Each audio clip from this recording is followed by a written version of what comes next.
The races that will decide which party controls the Senate are just a couple of days away at this point. Georgia is holding two Senate runoff races this coming Tuesday, January 5th. Republicans David Perdue and Kelly Loeffler are running for re-election against Democrats Jon Ossoff and Raphael Warnock. More than 3 million people have already cast early votes in the state. And in the final stretch of the race, Senator Perdue is quarantining after a close contact tested positive for COVID-19. For more on all of this, I want to bring in Charles Bullock III. He's a distinguished university professor of public and international affairs at the University of Georgia. Charles, thanks for being with us. So how significant are these upcoming runoff races in Georgia? Obviously, they control the control of the Senate is up to what happens there in your home state. But does it say anything more about the state of politics in our nation in general? Well, I guess it says that we're a very evenly divided nation, that even if Democrats win both of these seats, it's going to be a 50-50 Senate. And in the state of Georgia, which is probably emblematic of this, we were almost 50-50 in terms of how we voted for president. Joe Biden carried the state, the first Northern Democrat to win Georgia since John Kennedy, but he won it by fewer than 12,000 votes. So this is truly historic, and we've never seen anything like this before, where we've had to wait 9 weeks after the general election to find out which party is going to control the Senate. It is one for the history books. Well, Senator David Perdue, as I mentioned, is currently quarantining after a close contact tested positive for the coronavirus. Do you expect that this will impact his campaign so close to Election Day, or is it really that the die is cast and it's just a question of turnout at this point? Yeah, I mean, most people are going to go and they're going to vote their party. Now, there are tiny slivers where we see 2-3% that are maybe still making up their minds. But yeah, I mean, the main effort right now has been to get your people to go back to the polls. The president is supposed to come to Northwest Georgia on Monday. I would guess that David Perdue is not going to be there since he's quarantining. His being there might again just move some slight share of the vote to come out and vote, because within the Republican Party right now, there is this debate about whether to even bother to vote. You know, is the election system rigged, as the president has claimed, or is this something where you could go in and cast your vote and feel comfortable that it's going to be tallied as you cast it? So some Republicans are hanging back, having the president here, having the senators out there campaigning might make the difference. Well, as you're mentioning, President Trump has really gone hard in attacking the integrity of this election, particularly in Georgia. He's also tossed insults at top GOP officials in the state. Should Republicans be concerned that these attacks might actually hurt their chances in this essential runoff race?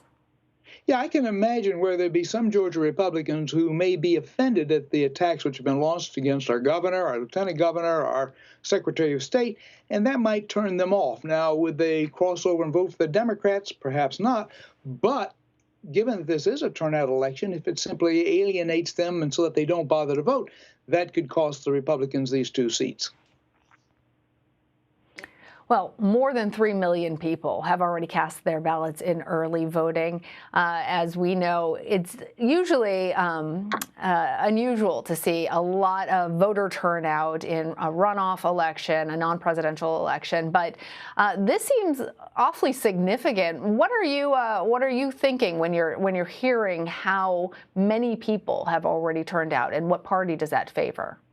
Yeah, well, part of what this shows you is that if you spend upwards of $1 billion, you'll motivate people to go and vote who might not do it otherwise. I mean, airwaves are covered. I mean, you go to a news break, and you may see half a dozen ads, say one or more for each of the candidates. So that's part of it. Then also the attention being given to the state by having the high-profile leaders of both parties come to the state. So that's also worked to the advantage. Now, in terms of the early vote, I think if we were counting the votes today and not sometime Tuesday night or Wednesday, Democrats probably would win. Democrats are more likely to get out and vote early. We also see that the African-American vote, blacks are punching a little bit above their weight, that about 31% of these early votes have come from African-Americans. African-Americans make up about 30% of the electorate. So Democrats have been getting their votes out. And that's so Republicans really going to be in a position on Tuesday of having to pay a bit of catch up. They're going to be able to turn out enough people on Election Day to overcome this early advantage the Democrats have.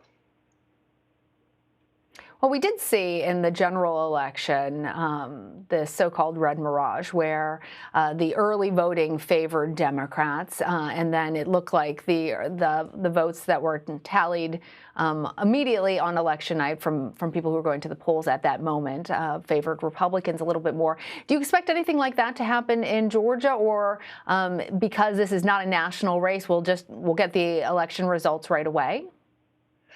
Because there are going to be fewer of these absentee votes, and particularly it's the mail-in absentee votes that take a while to count, I think we'll find out earlier. Now, again, if this is very, very close, we may not find out by the time we go to bed Tuesday night, but I would think sometime Wednesday or Thursday at the latest we'd find out, where for the presidential vote, that wasn't called in Georgia until Saturday morning. So we'll get it more quickly, although perhaps not as quickly as those of us who are watching it so eagerly would like to have it. Well, you co-authored a book called The Three Governors Controversy, which highlights a history of progressive politics in Georgia. Is that progressive streak still around? Is it growing? How is it influencing the vote this time?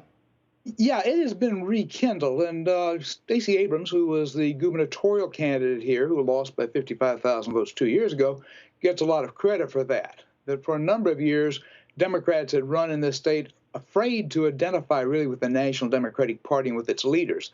What Abrams showed is that you could stake out more progressive positions, and you could also embrace leaders like Barack Obama, and it didn't hurt. So within this context of these two elections this year, both of the Democrats have run as national Democrats. Now, they're not as liberal, say, as Bernie Sanders, but on the other hand, they're not hanging back and trying to portray themselves as Republican light or simply moderates. So they're running to the left of center, and it's worked so far, at least, to get them into the runoff. And indeed, there have been a lot of fuel behind the Democrats there in Georgia. Charles Bullock III, thank you. Thank you. And be sure to stay with CBSN on Tuesday all day for full coverage of the Georgia elections. We'll have a special 2-hour edition of Red and Blue and election results as they come in throughout the night.